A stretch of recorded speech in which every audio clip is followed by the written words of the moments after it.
अहम खबर अवां शेयर कंदासीं। मनहड़ो में peoples party MPA Sardar Khan Mohammad नाहिरी जी रिहाइश गाह ते पुलिस चढ़ाई ऐं केस दाख़िल करण खिलाफ़ शटर बंद हड़ताल कई वई आहे, जॾहिं त मुज़ाहिरो बि कयो वियो आहे।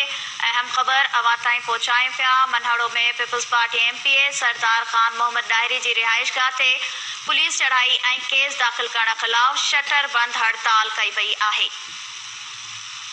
इन जा वधीक तफ़सील मालूम कंदासीं। असां सां लाइन ते मौजूद आहे KTN न्यूज़ जो रिपोर्टर गुलाम भट्टी।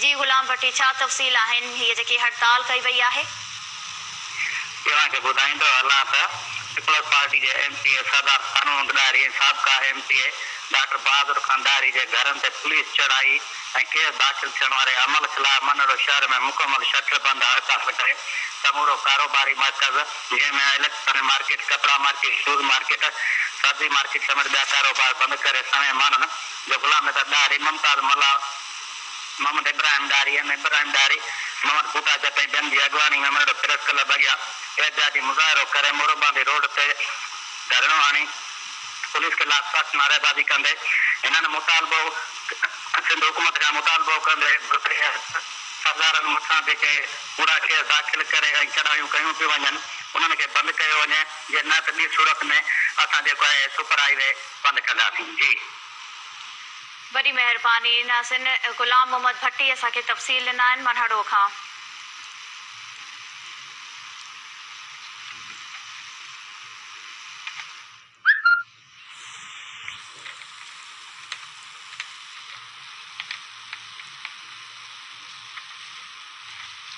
नाज़रीन, ब्रेकिंग न्यूज़ अवां सां शेयर कंदासीं। खोस्की खां